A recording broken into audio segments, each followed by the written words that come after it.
that Jesus says at the beginning of chapter 6. He says, when you give to the needy. He does not say, if you happen to give to the needy. He wasn't concerned with whether or not that the Christian community would, because he knew they would. That's part of the ethos of their whole community. He was concerned about the motive and the attitude with which the gifts were given. And Jesus is saying, this is not what I want you to do.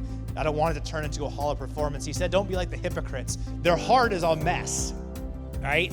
They're just acting. These prayers in the street corners, these trumpets announcing their gifts, they don't really care at all about the poor. They don't care about praying for people. They don't care about any of this. They're just trying to make a show of it so you think of them and think well of them and are impressed by them. And he says in Matthew 6, right at the beginning, he says, be careful not to practice your righteousness in front of others to be seen by them. If you do, you will have no reward from your Father in heaven.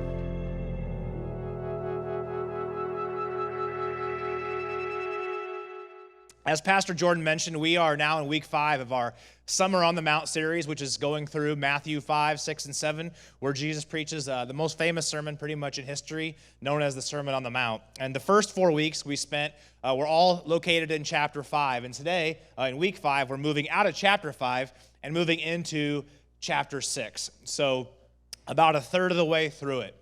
So in chapter 6, Jesus begins to talk right off the bat about something that basically true piety. And if you don't know what the word piety means, it's basically an attitude of your heart, that reflects a very healthy and appropriate reverence towards God, an appreciation of his holiness, of his character, of who he is, the fact really that he is God and that you are not, and the fact that every breath that you take is a gift from him, that everything in your life is grace.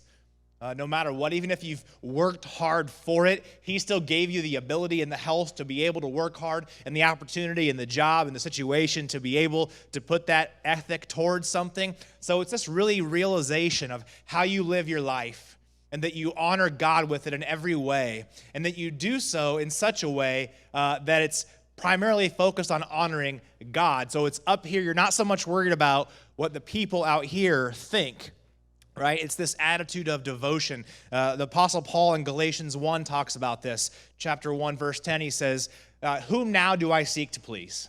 Do I seek to please men, or do I seek to please God? For if I seek to please men, I can no longer call myself a servant of God. So there's a really deep level, sort of succinct one verse, basically summary of what we're talking about here. And Jesus now in chapter 6, though, he starts to get into some things that threw people for a bit of a loop, as the first chapter has as well, because he's now talking about things that really are a reflection of your heart and how you should handle your life. So he's saying, yeah, there's an issue of heart here, but it's going to manifest itself in the way that you actually do certain things. So it's not enough to say, well, so-and-so has a good heart. Okay? That's not enough. It actually should show up. It should be tangible. People should notice it, or in some cases, as we're going to talk about here, they should not notice it. And so that's kind of the context. So let's get into this just really briefly here. I'm going to summarize some of what he says, and then we're going to get into our primary text for today and really focus on that. So he goes through 5 things total.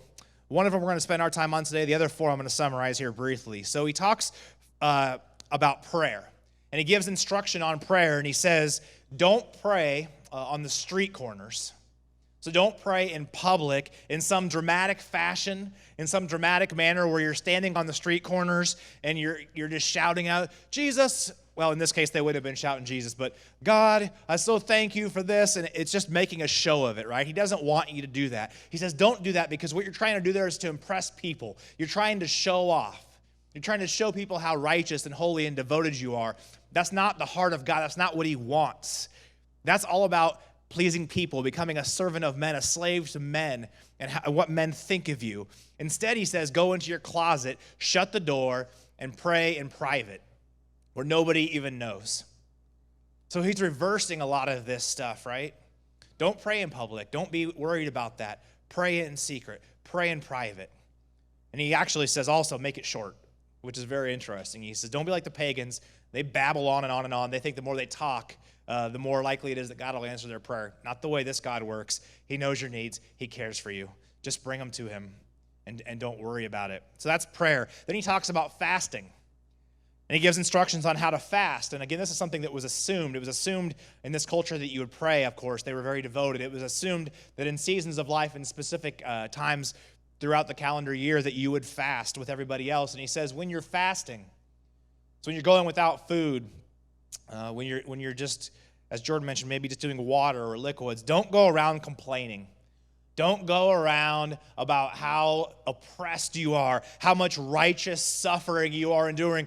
Oh, my stomach, it's just cramping. Well, why is that? Well, I'm just fasting.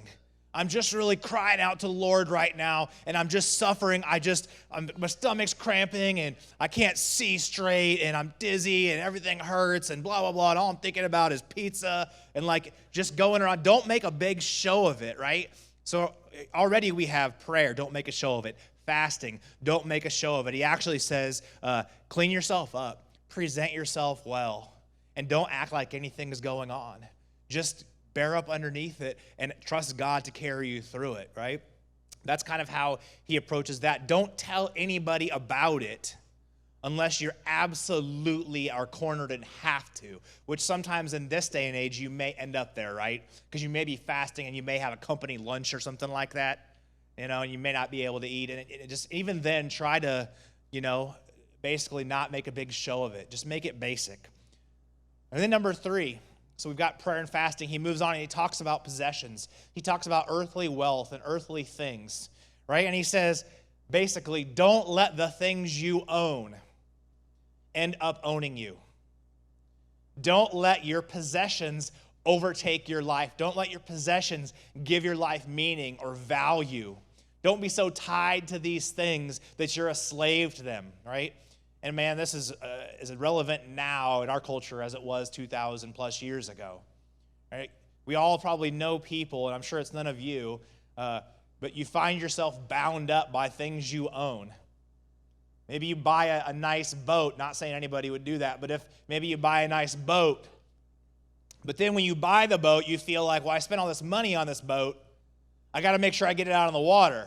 Well, in order to get it out on the water, I got to make sure it's clean and gassed up, and we got to have a trailer for it. And I got to make sure I have time on the weekends to do this. And then if I want to do this, we've got to add this to it. And then all of a sudden you realize, you're a slave to this boat, right? This thing that you kind of intended to bring you joy suddenly now actually creates increased anxiety and stress. And if you feel like if you don't use it enough, then you're somehow missing out and you feel like it's this weird conflict internally, right? Has anybody ever experienced this with anything? I certainly have in my own life, although I've never owned a boat. But if anybody wants to donate one, no, I'm just kidding. So he talks about possessions. He says instead of that stuff, those things are decaying. Moths will come in and eat that. Rust will corrode that stuff. Instead, work towards heavenly reward, which nobody can touch. And then last, he talks about food and clothing, even more specifically. So he talks about possessions, and clothing certainly falls underneath that heading of possessions. But then he talks specifically about food and clothing, and he says, don't worry about it. Don't obsess with eating the finest delicacies. Don't worry about all those things. Don't make it a big show. Has anybody ever seen, remember that series, The Hunger Games? In the movie, I've never read the books or anything, but in one of the movies, there's a scene where all the really wealthy people are having this massive feast, and there's just tons of food, and they're all just basically pigging out, and then one of the characters offers another character a pill, and the character says, what's that pill for? Oh, it's to make you throw up so that you can enjoy more food, right? So it's like gluttony to the nth degree. And obviously it's a bit of a satire or a caricature, but obviously there's something going on. Don't worry about always feasting or eating the finest stuff or making a show of all this. Be content, be okay with simple stuff. Don't occupy yourself, Jesus says, with being fashion forward. Don't worry about what are the latest trends, what are the latest fashions, what are the latest this, that, and the other. How can I stay up on it? It's a trap, it's a game, it's a lie, it's deception. Don't worry about that stuff. Right? Easier said than done, huh? And by no means am I saying it's easy. I don't think Jesus thought that it was easy either. So those are 4 things that he talks about in chapter 6. But interestingly, if you read chapter 6, he precedes all 4 of those things. So before he talks about prayer, before he talks about fasting, before he talks about possessions, and before he talks about food and clothing, he talks about something else, and I don't think it was accidental. I don't think anything, of course, that Jesus said or that was accidental or the way that he ordered things. It seems to me that he's setting things up a bit, that he's actually framing things and providing a context for us to go off of. So let's look specifically at what that is. And it's these first 4 verses in Matthew 6, 1 through 4. He says this, and I believe it'll be on the screen. He says, "Be careful not to practice your righteousness in front of others to be seen by them." Then he gives a very straightforward sort of warning. If you do, you'll have no reward from your Father in heaven.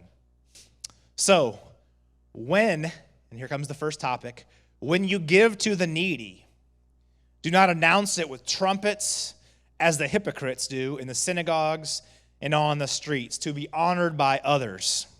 Truly, I tell you, they have received their reward in full. But when you give to the needy, do not even let your left hand know what your right hand is doing. I love that. So that your giving may be in secret. Then your Father, who sees what is done in secret, will reward you. So this is the beginning of chapter 6. Be careful not to practice your acts of righteousness before men. When you give to the needy is the first thing that he sets up. And then he explains, he contrasts how the hypocrites, right, which is another word for actors, and I might talk about that a little bit later, don't do it how they do it. Instead, he gives a directive, and it's very specific. And there's a bit of, craziness or hyperbole in there. Don't even let your left hand know what your right hand's doing. How's that possible? His point is, take care to not make it a show. Okay, so let's talk about this specific directive, this specific contrast that he's setting up here. To understand this, we first need to understand, and I'm going to give you some historical context here, which is super important, but that there was a deep sense of duty to the poor that infused Jewish culture, that infused Judaism, both before Jesus came along and during Jesus' time on earth. They had a deep sense of duty towards the poor. Now, this comes from multiple different places in the Old Testament. The first place it comes from is from the Levitical law found in the book of Leviticus. Okay, Leviticus had some specific things that they outlined for the Jewish people in order to take care of the poor amongst them, to make sure that nobody went without, that nobody was suffering needlessly. And the way that one of these commands worked is it said that the owner of a field, so imagine you're a farmer, which it was an agricultural society back then, so that's how they lived and a lot of them how they made their money and their living. So imagine you have a field, and whatever size that might be, right? 50 acres, we'll say, of fields, and you're growing a certain harvest, whatever it was. And you were told that when it was harvest time, that you were to go out to your fields and you could harvest, but you weren't supposed to harvest the field in its entirety. You were supposed to leave the borders, the edges of your fields unharvested. So whatever that looks like, the perimeter of your fields, you were supposed to leave those unharvested, leave that wheat out there, leave that corn out there, leave those beans out there, whatever it is you're growing, leave it out there. You can harvest the 40 acres, leave 10 acres unharvested. Why? It was so the poor could actually come to your field. Now it's your field and you've worked for it and all this stuff, and I get that.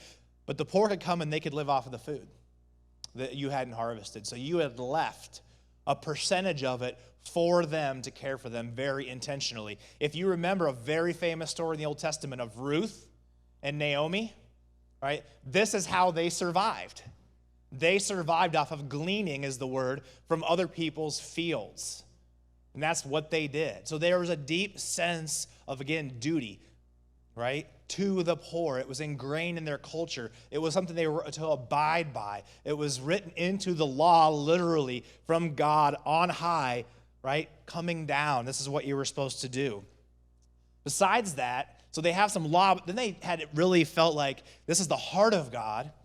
And so there were even later, way after Levitical law and the commands were written, there was extra stuff that was written about this. Proverbs has a ton of verses. I'm not going to go into all those today, but there's just one that I think is great. Proverbs 14:31, and it says this: whoever oppresses the poor shows contempt for their maker, but whoever is kind to the needy honors God. So you have Levitical law. You have this old, ancient sort of directive to how to care for the poor. Then you have Proverbs. Many years later, after that stuff was written, you have it re-emphasized here. Whoever oppresses the poor, whoever doesn't care for the poor, has contempt for their maker. Contempt is a strong word, right? It's not whoever oppresses the poor shows disregard or apathy or anything, which is more of a bit of a passive sort of word, right? We're talking about contempt as an active word. If somebody has contempt for you, they are actively angry at you. They actively hate you. They actively do not like you. And this is what Proverbs is saying. You actually are not only neutral, you are actively angry or hating or disliking God. Strong language, right? But whoever is kind to the needy honors God. Again, it's not passive, right? It's you actually are honoring God. You're giving him honor. You're assigning him, right, glory and worth and value. So you've got this sweep of this Old Testament, and it keeps going into actually Jeremiah. In Jeremiah 22, there's a super interesting passage. Jeremiah is a prophet, and he's actually speaking the mouthpiece of God, and he's actually speaking to the king at the time, the present king. God's angry with this present king because he's not honoring God. And so God actually speaks through Jeremiah and contrasts the present king, who's not doing well, with the former king who just was out off the throne. And this is what he says. He's talking about the former king in glowing terms, and he says this: he defended the cause of the poor and the needy. And so all went well. This is so interesting right here and powerful. Is that not what it means to know me? Declares the Lord. He defended the cause of the poor and the needy. Is that not what it means to know me? Declares the Lord. That's a pretty big deal. I think all three of these in context, right? For the one I just read from Proverbs, the old stuff from Leviticus, and then Jeremiah, pretty big deal, right? Not only that, but the Old Testament also says that God, it actually describes God as a defender of the widow and the fatherless, or depending on your translation, or defender of the widow and the orphan. So it's in God's nature. Is this not what it means to know me? To be a defender, somebody who cares for the poor and the needy and the orphan and the widow or whatever, because in their societies, orphans and widows, it was as bad as it gets. In ours, you may be thinking it's a different people group.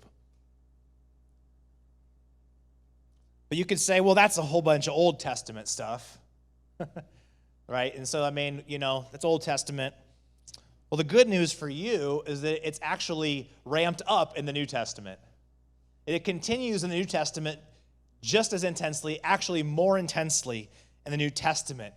I talked a couple of weeks ago during a communion meditation that I gave about what I consider to be the scariest verse in the Bible. I don't know if you remember that or not, but I said it's when they were around the Last Supper, and Jesus said, one of you will betray me, and they said, who? And I said, that's terrifying that they didn't know who it was. So that's my scariest verse in the Bible. Second scariest passage right here, okay? In the parable that you probably heard of the sheep and the goats, Jesus is talking about eternal judgment. And that's a big deal. And he's talking about how it has to do with how us collectively treated the poor. Matthew 25, 41 through 43. And this is just a chunk of it, but he says, then he will say, talking about God, then he will say to those on his left, depart from me, you who are cursed, into the eternal fire prepared for the devil and his angels. This is not mincing words here. What's the criteria? It seems like on some level Jesus is setting up. For I was hungry, and you gave me nothing to eat. I was thirsty, and you gave me nothing to drink. I was a stranger, and you did not invite me in. I needed clothes, and you did not clothe me. I was sick, and I was in prison, and you did not look after me. Should that concern us a bit? Should that be something that maybe we talk about a fair amount? That here we have Jesus, and there's this chunk at the end of Matthew, in 23, he issues a set of woes, and those are super scary. And then he keeps going on into this sort of apocalyptic narrative. And here it really kind of culminates, right? And you know this, you've heard this probably, and you know that people ask, when did we see you sick? When did we see you hungry or thirsty? Or when did we see you without clothes? And he says, I tell you, whatever you did to the least of these, you've done to me. So he's echoing this whole Old Testament narrative. But he's actually upping the ante, because in the Old Testament, yeah, if you have contempt for the maker, or you need to do these things, or it's not a good idea, or whatever. Jesus is saying, no. That's true. But it's bigger than that. It goes even deeper than that. Something for you to think about. I don't really have time today to just elaborate on that, but it's something that you should go read, that Matthew 25. Just begin to think about what that's saying. So we know that it was important in first century Jewish culture, and had been before that, to care for the poor and the needy. So here's a few things that we know about that from scholarship, people who have studied those times and know. Just a handful of things we know about that. What we know is this just wasn't some sort of token handout. It wasn't just like every once in a while you saw the guy on the street corner with the cardboard sign saying whatever it said, and you gave him some loose change, or you gave him a couple bucks. Now that, I don't want to take that away. I think that's important, and we could talk about that at another time, but that's not what this was about. So here's what this was about.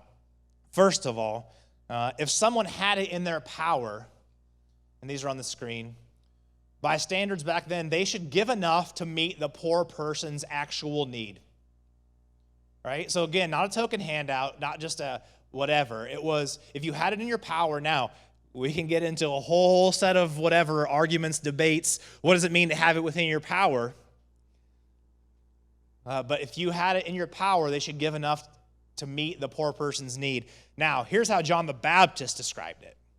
He said, if you have two coats, tunics was the word back then, if you have two sets of clothing or two coats or whatever, and someone else has none, you are to give them your extra. You have two, they have zero. You keep one, and you give them one. Okay? Now, people in modern 2020 United States, whatever, could argue, well, what happens, though, if I lose my one? I need to have two, because if I lose one, I got to have an extra, right? And that goes down the line, right? I've got to have X amount of dollars in my 401k, or X in my savings, or X in my checking, or X whatever, or this. And I'm not trying to beat anybody up. I'm just talking about how we end up thinking about this, because I've heard this before, and I can end up sometimes doing it in my own life. But it's kind of more like, no, if you have the ability to meet it, there's a level of trust that you need to have. There's a level of sacrificial giving that you're supposed to sort of adhere to demonstrate the love of Christ. And John, again, defines it as, you have two, somebody has none, you give them one. And what the idea is there, too, is that if you end up losing yours, somebody else that has two gives you one. And that's the beauty and the ideal of the Christian community, right? Is that you, on some level at least, when it's operating as it should, and certainly not every church does, But you shouldn't have to worry. If you have two and someone has none, you go, of course, here's my extra. I'm not worried at all because I've got this church covering. And I know if I lose my one, it'll take me 2 hours and I'll have another one. Because I know somebody will reciprocate that generosity. Okay, so that's part one. Part two, sometimes to help the poor person save face, the money might be given as a loan. Now, Jesus makes this statement, give to the one who asks of you, and this is from the last chapter of the Sermon on the Mount, give to the one who asks you and do not turn away from the one who wants to borrow from you. Now, we've done every kind of theological gymnastic possible to get out of this one in the church. I mean, we have. Give to the one who asks you and don't turn away from the one who wants to borrow from you. Now, I understand there are situations where enabling may take place and you don't want to do that. I get that, okay? And I understand there's ways to administer and give things that are more beneficial than others. Not saying that, but we've let the pendulum swing pretty dang far. Give to the one who asks you and don't turn away from the one who wants to borrow from you. Now, Jesus later talks about also, so that when I say save face, here's why. Because Jesus later talks about when you give a loan to somebody, don't expect them to pay it back. Don't worry about that. He also says don't charge interest, right? Don't worry, don't charge them interest. You know, you're not a predatory lender.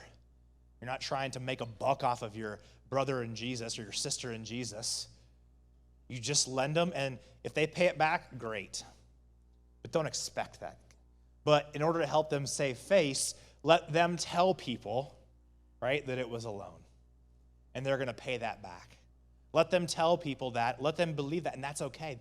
But don't, in your heart, worry about that. And you see this other times in parables Jesus told where a servant, right, forgives massive debt. It was sort of something they did. Now, the last one here is how this operated. A man's first obligation was to support first the dependent members of his own family. So if he had a wife and kids, and you know, basically, if there's anybody, they lived in some definitely generational housing back then, but anybody in his immediate family, his job was to care for them first. The scriptures actually tell us that a man who doesn't take care of his own family is worse than an unbeliever. And that doesn't have to do if you lose your job or you're struggling. That's not what it was talking about. It was talking about being irresponsible, not caring, just doing whatever you wanted. So the first responsibility is to your own family. Then the next one was to relieve the necessities of his relatives. So, you know, it's his brother, it's his sister, it's his in-laws, it's this person, whoever it is. It's his family, not his immediate family necessarily, dependent members, but anybody else in his family circle. They've got needs. So it starts in this small circle, then it broadens out, right? And then finally, the third level that gets bigger is those in his own town. So it's this sort of three-tiered model of how generosity and giving was supposed to operate. Interestingly, just as a heads up, this is actually how we operate here at New Point and how we distribute our extra benevolence funds that we give. So that our care money, our compassion money, it works that way. If first, we look at needs within our church family. You are our dependent family. You are our brothers and sisters in Christ. You are a part of this family, and that's a big deal. So we look there. Then second, if we still have money left over that we want to give away or are able to give away, and we're very intentional about that, we look for needs that exist with people that you know, right? So people you are closely connected to, organizations maybe that are in need, friends you have here and there that are in need, whatever that looks like. And then if there's still more, then we look, what else can we do? And that's just a biblical model. It's not something that we invented. It's just a biblical model. So that's kind of how that looked. So there's some criteria. But giving money and food to the poor wasn't just from one person to one person. The things I gave you, the 3 bullet points, were all person to person. And now I just talked about corporately how that looks for us. And that's a lot of times what they did back then too, especially as the Christian community was birthed and developed and grew. Right? So by the end of the 1st century AD, this is super interesting, many Christian communities had organized a community chest. Monopoly, anybody? To care for the poor. And that's actually what it was. So community chest is actually, if you remember playing Monopoly, which I did growing up, was actually an organization that was started. It was actually called the Community Chest. It was started in Atlantic City, obviously, which the Monopoly game is based around. And Community Chest was an organization that was a precursor that actually ended up morphing into the United Way. So pretty cool that there's like some historical, biblical kind of basis for this idea. So the way that it worked in the New Testament with these Christian communities, it was not haphazard. It was not just sort of scattered. It was very organized, very interesting. Jordan, we can talk about this after if we want to try this method too. So in each town, from each church community, 2 collectors were appointed, right? So 2 collectors were appointed to make rounds among the Christians in the town every Friday. So can you imagine that? Jordan and I on Friday showing up. Hey, Friday again. So and we're the collectors, we're here. And they would go from household to household, and they would specifically take up a weekly collection for the poor. Now, that actually looked like 2 things. It looked like money, so actual dollars and cents, or it could be goods. So if somebody didn't have, at that time, a lot of money to give, but they could give 20 loaves of bread that they were able to bake, they'd hand those over. Right? So every Friday, these 2 collectors would go and do this. Then, after the collectors had collected everything, they brought it back to wherever the centralized location was, and then from there, they handed it off, which was a really good idea for accountability, right? And just to remove temptation from those collectors. So they would hand it off to 3 other church leaders, who it was then their job to distribute the goods among the poor people. So every Friday, 2 collectors go out, collect things, they bring it back, the 3 distributors take it out amongst the poor. I would rather have the distribution job, personally. I don't know about you. The collection job, I don't know. But they would go out, and every Friday they would give the poor enough to last them for a week. So whatever that looked like, needs-based food, money, clothing, any kinds of goods they needed, they would make sure they could be sustained for 1 week. Think about being poor, but being a Christian and having that peace of mind, like on some level. That like, you were struggling, but you were good. Like you were taken care of. It was a big deal. So I just gave you a ton of context for how this played out and to help set up this directive that Jesus gives at the beginning of Matthew 6. We're going to shift gears just a little bit. Here's what I want you to notice that Jesus says at the beginning of chapter 6. He says, when you give to the needy. He does not say, if you happen to give to the needy. This is how it should look. He says, when you give to the needy. Notice that he took for granted that we, the Christian community, would give to the needy. He took that for granted. That's something, unfortunately, we can't take for granted nowadays, like we should be able to. He took it for granted. He wasn't concerned with whether or not that the Christian community would, because he knew they would. That's part of the ethos of their whole community. They understood how important that was to God. They knew the text. They knew the scriptures. They knew these things. He was concerned about the motive and the attitude with which the gifts were given. So as Jesus begins to discuss expressions of righteousness, of piety, of holiness and devotion, which are good things, he begins to discuss those in his day. He zeroes in, right, on this thing. He zeroes in on the chief problem that we all have oftentimes with the spiritual life, which is, I don't know if we have a slide for this, the chief problem with the spiritual life is this: it's constant tendency to go to our head and in turn into a hollow performance of sorts. Right? Anybody ever been tempted in that way or caught themselves in that? You begin to feel, we talked about this in a series a while back, but holier than thou.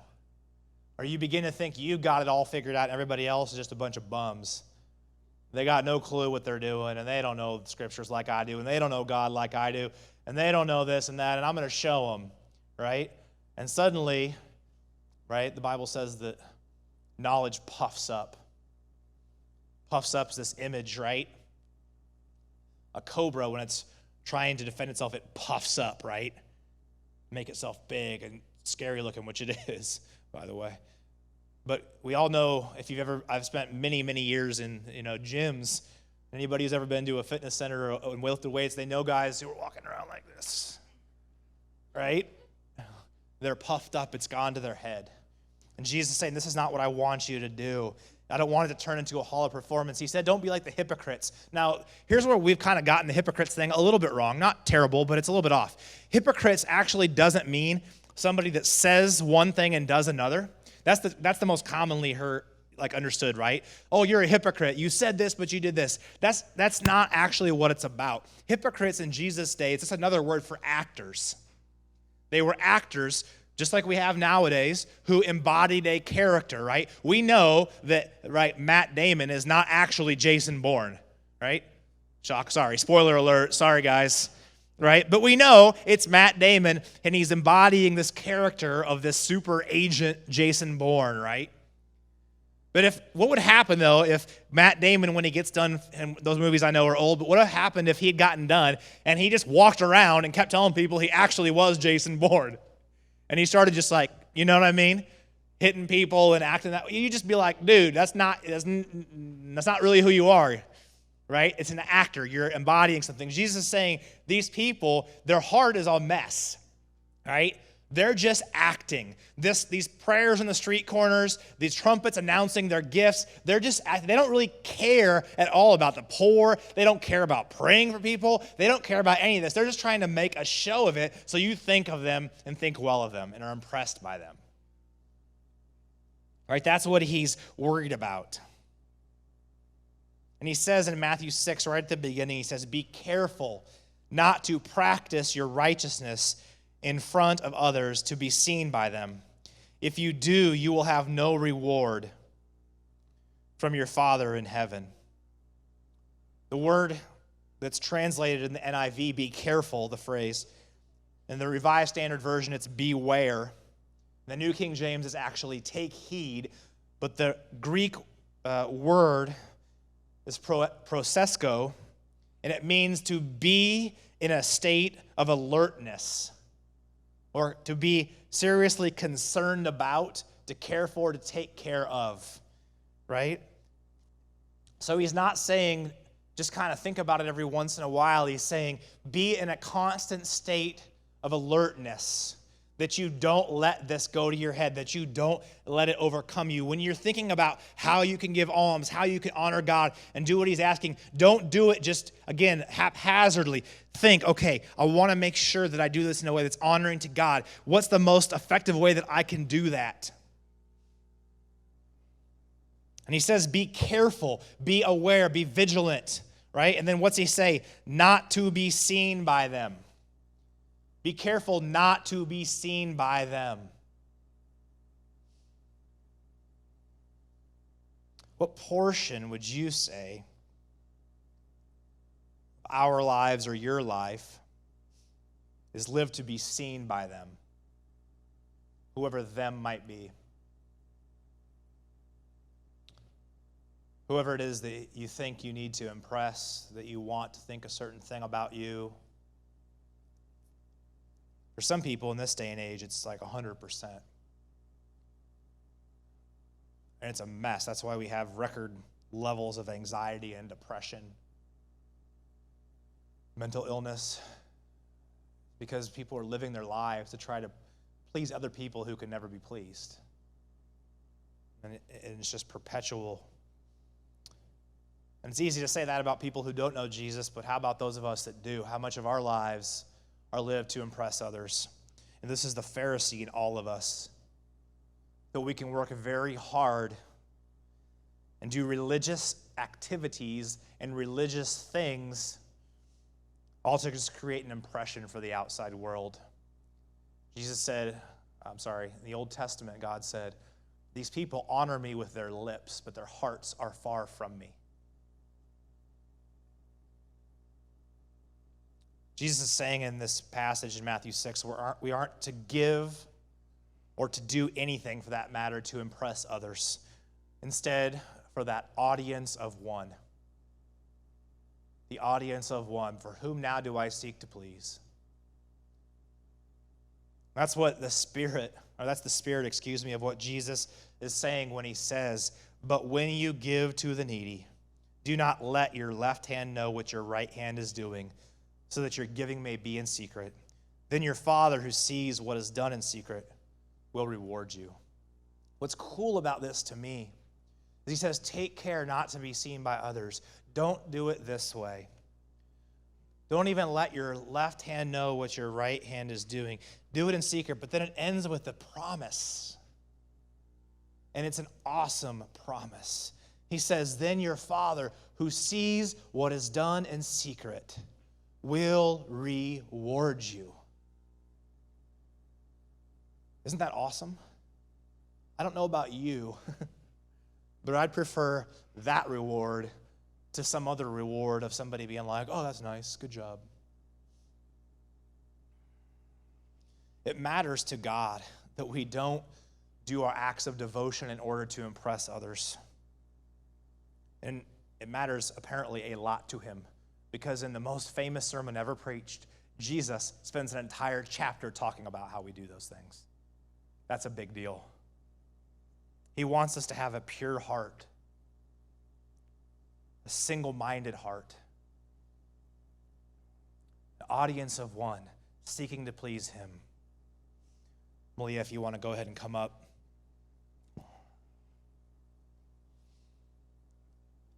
As Malia's coming up here, let me just close with a couple thoughts.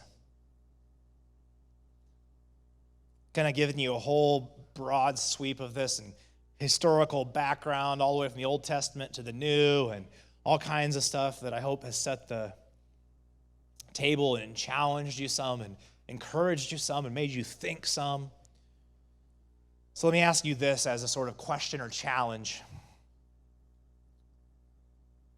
How many secrets do you have? And I'm talking about the good kind. How many secrets do you have that are just between you and God? How many secrets do you have in your life when it comes to your acts of righteousness, when it comes to the way that you pray, the way that you fast? In this case, of course, this morning, the way that you help the poor and the needy and those oppressed. How many secrets do you have that nobody, maybe aside from your spouse, on planet Earth knows about?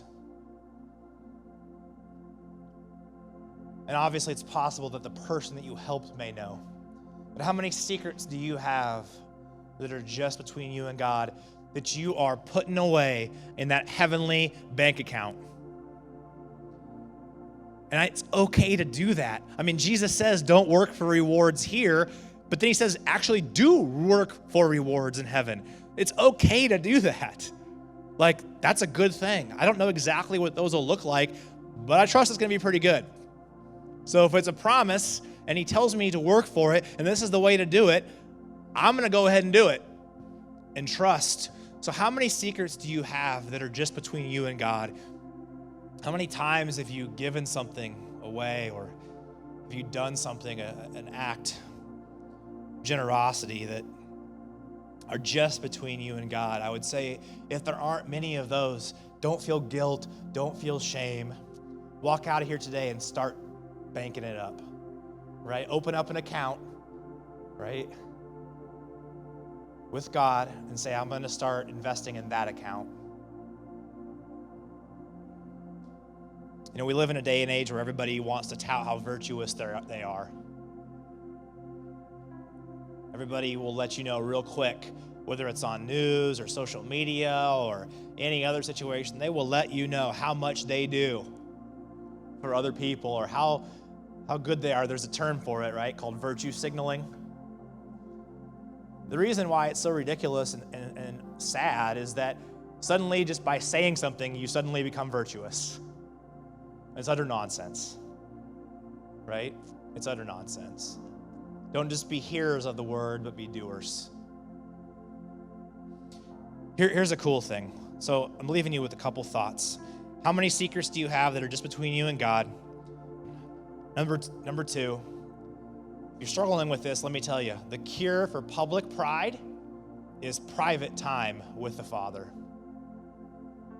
The cure for public pride is private time with the Father. going before him in humility, realizing your smallness, realizing that anything that you have to give away is from him anyway.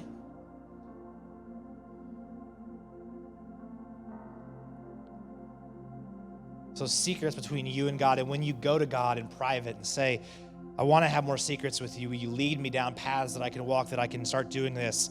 It'll change you from the inside out. It's beautiful. If you will give to him in secret, we're told that he will also give to us in secret. And that frees us up to give to others without the need to receive praise or thanks or anything in exchange, because it's not about that. It's not about that. You're doing it for God. Let me finish with this. I think it's ridiculously important, and we talk about that here as one of our core values, to be driven by eternity. And that could take on a whole bunch of different meanings, but the meaning that I'm talking about right now is to think about the fact that this life is but a breath. And what you have here in terms of praise, in terms of reward, in terms of the building up of possessions, in terms of those things, it is so insanely temporal. But there's an eternal reward that is just that, eternal. And there's a goal towards which we should strive. Paul talks about running the race in such a way that you'll finish it and finish it well. What does it look like to finish the race well? Jesus tells us, actually, in Matthew 25, the same passage where he's talking about some concerning things. The end towards which you and I strive, to which our whole lives should be oriented, right? That true north that people talk about, that focal point. We should strive towards this point where we stand before our Heavenly Father with tears of joy in our eyes, streaming down our face as we hear him proclaim, "Well done, good and faithful servant. Come and share in your master's happiness." That's what we're supposed to go after. That's, for me, what has been for a while. I think about that passage all the time. Well done, good and faithful servant.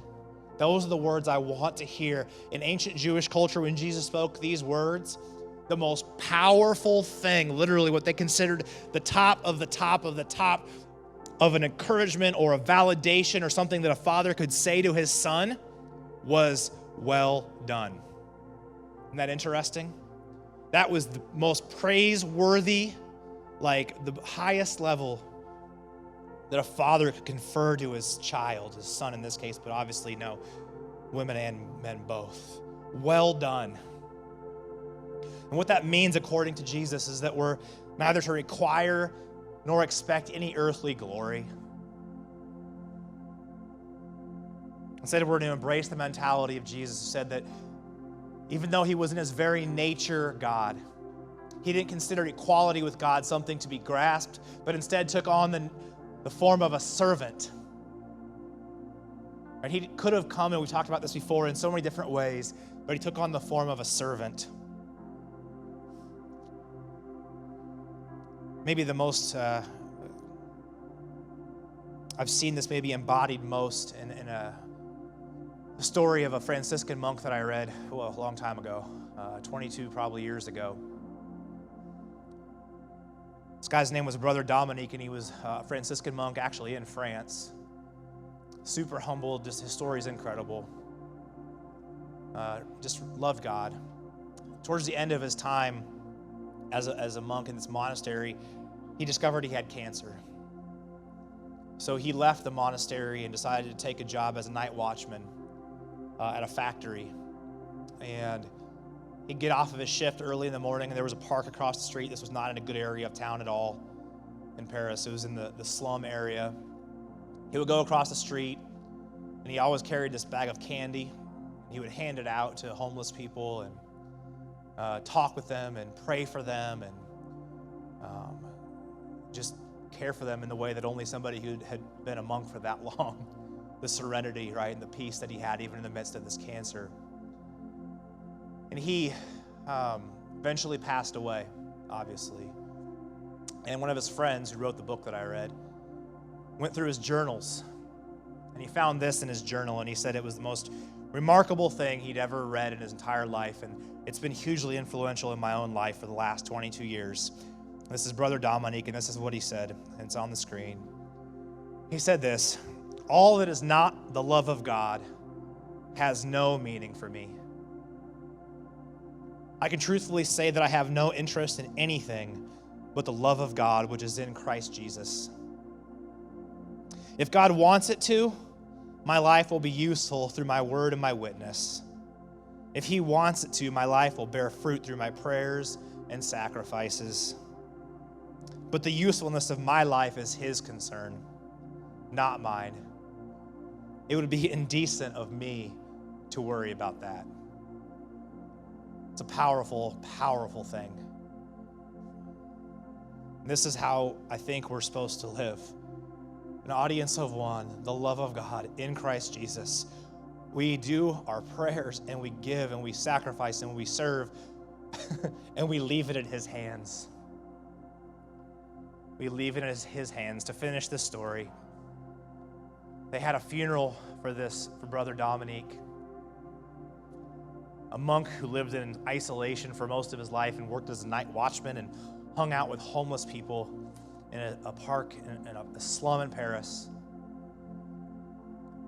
This is the craziest thing. Over 5,000 people came to his funeral. Over 5,000 people had been impacted by him in some way. I mean, that's insane.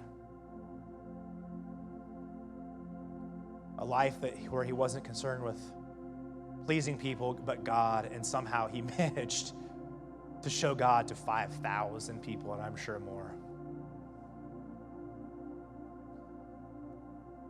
How many secrets do you have that are just between you and God? The cure for public pride is private time with the Father. And it's his concern, not ours. If our alms, if our giving, how that plays out. I want to leave you with those three things. Let me just pray. Father, thank you for everything that we have individually and corporately, the blessings that we've received from you. Help us to be generous with those in humility, to not act as though we're doing something special, but that we're only doing what you've commanded. Help us to be people that care for the poor and the needy and those who are broken and hurting. Help us to remain, again, humble in those things. We don't want to be a church or individuals that puff ourselves up. We want to be full of love, which builds up. Help us to build up others rather than puffing up ourselves. Jesus, we surrender all that we do, our prayers, our devotion, our giving, our fasting, all these things, we surrender them to you. Do with them what you will. We entrust them into your hands. Thank you for the promise of reward in heaven. We look forward to that day. In your holy name, amen.